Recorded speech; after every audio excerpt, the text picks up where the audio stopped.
প্রবাসীদের ভোটাধিকার নিশ্চিতে সরকার কাজ করছে বললেন প্রধান উপদেষ্টা। সুষ্ঠু নির্বাচন আয়োজনের প্রতিশ্রুতি।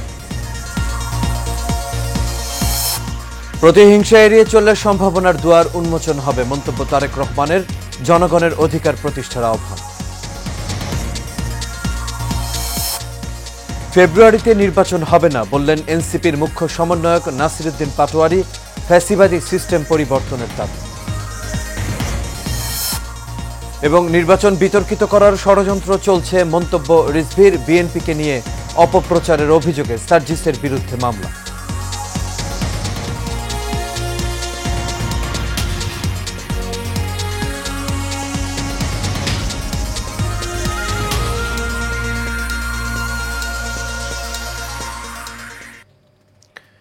সবাইকে স্বাগত এশিয়ান প্রাইম নিউজে। দর্শক, পুরো সংবাদ জুড়ে আপনাদের সঙ্গে আছি আমি আনোয়ার রাজ। এখন শুনছিলেন বিআরবি কেবল ইন্ডাস্ট্রিজ লিমিটেড সংবাদ শিরোনাম। এবার চলে যাচ্ছে পুরো খবর। আগামী নির্বাচনে প্রবাসীদের ভোটাধিকার নিশ্চিতে সরকার কাজ করছে বলে জানিয়েছেন প্রধান উপদেষ্টা ডক্টর মোহাম্মদ ইউনুস। মালয়েশিয়ার কুয়ালালামপুরে প্রবাসী বাংলাদেশিদের সঙ্গে এক মত বিনিময় সভায় এই কথা বলেন প্রধান উপদেষ্টা প্রফেসর মোহাম্মদ ইউনুস। এ সময় বাংলাদেশের অর্থনীতিতে গুরুত্বপূর্ণ অবদান রাখায় মালয়েশিয়ার প্রবাসী বাংলাদেশিদের কৃতজ্ঞতা জানিয়ে প্রধান উপদেষ্টা বলেন, দায়িত্ব গ্রহণের পর থেকে সরকার চেষ্টা করছে প্রবাসীদের সঙ্গে আলোচনা করতে, তাদের কথাগুলো শুনতে। আগামী নির্বাচন অবাধ, গ্রহণযোগ্য, সুষ্ঠু হবে বলেও জানান ডক্টর ইউনুস। কিন্তু ভোটার হবেন, আপনি ভোট দিতে পারবেন যতক্ষণ পর্যন্ত বাংলাদেশের নাগরিক, আপনি ভোট দিতে পারবেন। কাজেই সেটার ব্যবস্থা হয়েছে এবং ইলেকশন কমিশনের সঙ্গে আমাদের আলাদা আলোচনা হয়েছে। তারা আশ্বাস দিয়েছে যে তারা সমস্ত প্রস্তুতি দিচ্ছে যাতে এই ইলেকশনে যারা বাইরে আছেন, তারা প্রবাসী বাংলাদেশি যে যেখানে আছেন সেখান থেকে ভোট দিতে পারবে। ব্যবসার জন্য বাংলাদেশ অপার সম্ভাবনাময়, এমন মন্তব্য করে মালয়েশিয়ার ব্যবসায়ীদের এদেশে বিনিয়োগের আহ্বান জানিয়েছেন প্রধান উপদেষ্টা অধ্যাপক মোহাম্মদ ইউনুস। মালয়েশিয়ার স্থানীয় সময়ে দুপুরে বাণিজ্য ও বিনিয়োগ বিষয়ক সভায় তিনি এই আহ্বান জানান। দেশটিতে প্রধান উপদেষ্টার রাষ্ট্রীয় সফরের দ্বিতীয় দিনে সংলাপের আয়োজন করে বাংলাদেশ হাইকমিশন ও বিডা। এতে অংশ নেন মালয়েশিয়ার চেম্বার অব কমার্সের নেতারা সহ ব্যবসায়ী প্রতিনিধিরা। শান্তিতে নোবেলজয়ী ডক্টর মোহাম্মদ ইউনুস বলেন, ব্যবসা বান্ধব পরিবেশ তৈরিতে শুরু থেকেই বিভিন্ন পদক্ষেপ নিয়েছে অন্তর্বর্তী সরকার। এখন বাংলাদেশ ব্যবসার জন্য প্রস্তুত। অধ্যাপক মোহাম্মদ ইউনুস এই সময় আরও উল্লেখ করেন, নতুন বাংলাদেশ করতে দরকার অর্থনৈতিক সমৃদ্ধি। এই জন্য মালয়েশিয়ায় ব্যবসায়ীদের বিনিয়োগের আহ্বান জানান তিনি।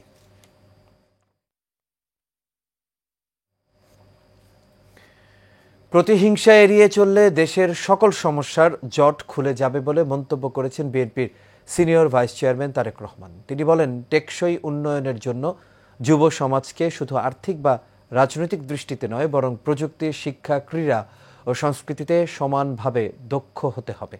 বিকেলে রাজধানীর আগারগাঁয়ে বাংলাদেশ চীন মৈত্রী সম্মেলন কেন্দ্রে আন্তর্জাতিক যুব দিবস উপলক্ষে জাতীয়তাবাদী যুবদল, স্বেচ্ছাসেবক দল ও ছাত্রদল আয়োজিত যুব সমাজের প্রত্যাশা ও বিএনপির পরিকল্পনায় আগামীর বাংলাদেশ শীর্ষক আলোচনা সভায় প্রধান অতিথির বক্তব্যে তিনি এই কথা বলেন।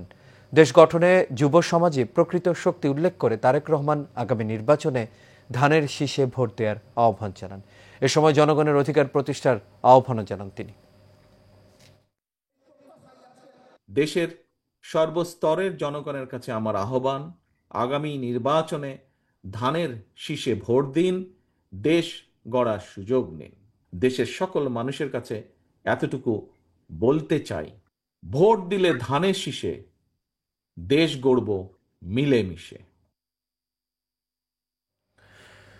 জাতীয় নাগরিক পার্টির মুখ্য সমন্বয়ক নাসিরুদ্দিন পাটোয়ারি বলেছেন, নির্বাচনের তারিখ ঘোষণা করা হয়েছে ফেব্রুয়ারিতে, তবে নির্বাচন ফেব্রুয়ারিতে হবে না। বিকেলে রাজধানীর কৃষিবিদ ইনস্টিটিউশন বাংলাদেশে এ কথা বলেন তিনি। জাতীয় যুব সম্মেলনে নাসিরুদ্দিন পাটোয়ারি জানান, যদি ফেব্রুয়ারিতে নির্বাচন হয় তাহলে আমার যেই ভাইয়েরা শহীদ হয়েছিল সংস্কারের জন্য, একটি নতুন সংবিধানের জন্য রক্ত দিয়েছিল, সেই মরদেহটা সরকারকে ফিরিয়ে দিতে হবে। একই সংবিধানে একই ফ্যাসিবাদী সিস্টেমে নির্বাচনে যাচ্ছি, তাহলে এতগুলো মানুষের শহীদ হওয়ার দরকার কি ছিল, এই বলেও প্রশ্ন রাখেন তিনি। আমার স্বামী চলে গিয়েছে, আমি বাংলাদেশ থেকে কিছু চাই না, জাতীয়তাবাদী শক্তিকে আক্রমণ করে একটি শক্তি আগামী নির্বাচনকে বিতর্কিত করার চেষ্টা করছে বলে মন্তব্য করেছেন বিএনপির সিনিয়র যুগ্ম মহাসচিব রুহুল কবির রিজভী। বনানী কবরস্থানে আরাফাত রহমানের ৫৬তম জন্মবার্ষিকীতে শ্রদ্ধা নিবেদন ও দোয়া মাহফিল শেষে এমন মন্তব্য করেন তিনি। বিএনপির ডানে বামে সামনে পেছনে কোনো প্রভু নেই, বিএনপি চায় সব সময় স্বাধীনতা ও গণতন্ত্র পুনঃপ্রতিষ্ঠা করতে। তিনি বলেন, ফ্যাসিবাদ কায়েমের জন্য আবারও উত্তেজনাপূর্ণ কথা বলা শুরু করেছে অনেকেই। এ সময় তিনি আরও জানান, গোটা জাতি অপেক্ষা করছে একটি অবাধ নির্বাচনের জন্য, তবে অনেকেই নির্বাচন নিয়ে ষড়যন্ত্রে লিপ্ত আছে।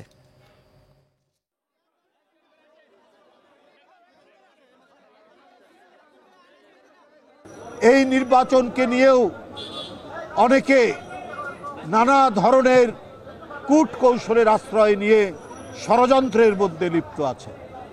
আমরা যাদেরকে বারবার দেখেছি এই আওয়ামী ফ্যাসিবাদকে তারা নানা কারণে নানা অজুহাত সৃষ্টি করে তাদের হাতকে শক্তিশালী করেছিলেন।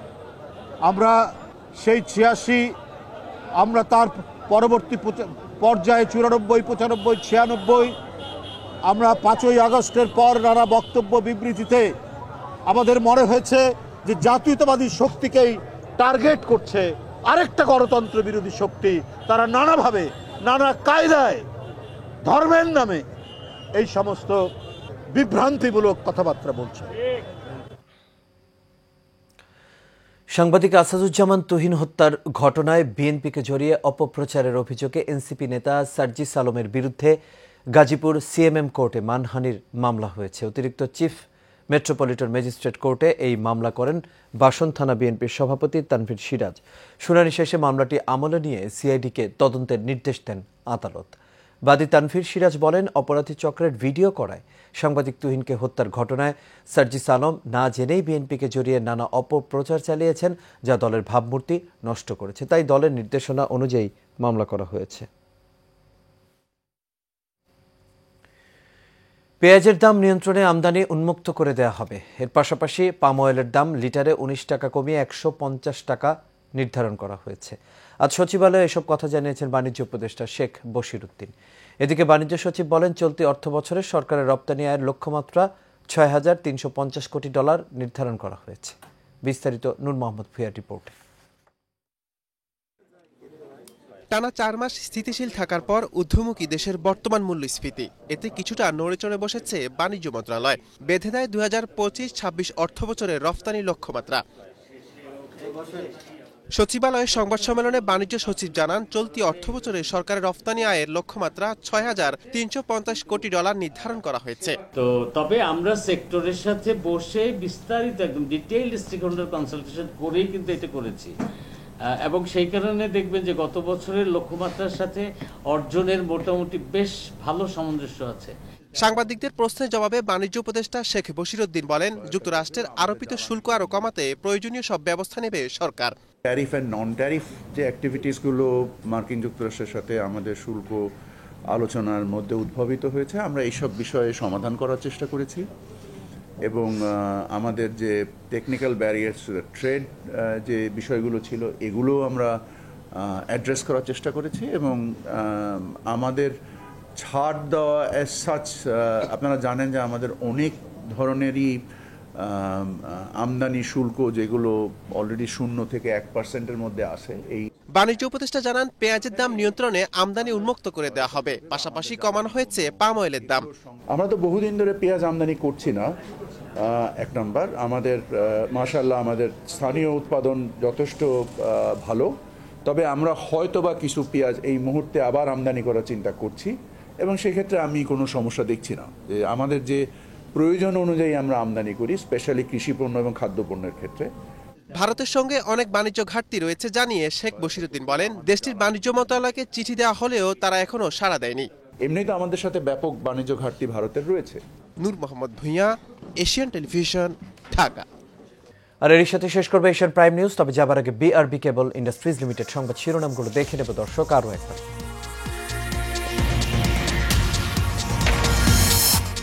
প্রবাসীদের ভোটাধিকার নিশ্চিতে সরকার কাজ করছে বললেন প্রধান উপদেষ্টা। সুষ্ঠু নির্বাচন আয়োজনের প্রতিশ্রুতি। প্রতিহিংসা এড়িয়ে চললে সম্ভাবনার দুয়ার উন্মোচন হবে, মন্তব্য তারেক রহমানের। জনগণের অধিকার প্রতিষ্ঠার আহ্বান। ফেব্রুয়ারিতে নির্বাচন হবে না বললেন এনসিপির মুখ্য সমন্বয়ক নাসির উদ্দিন পাটোয়ারি। ফ্যাসিবাদী সিস্টেম পরিবর্তনের দাবি। এবং নির্বাচন বিতর্কিত করার ষড়যন্ত্র চলছে, মন্তব্য রিজভীর। বিএনপিকে নিয়ে অপপ্রচারের অভিযোগে সার্জিসের বিরুদ্ধে মামলা। দর্শক, এই ছিল আমাদের এখনকার আয়োজনে। আমাদের পরবর্তী সংবাদ দেখার আমন্ত্রণ রইল। এতক্ষণ সাথে থাকার জন্য সবাইকে ধন্যবাদ। শুভরাত্রি।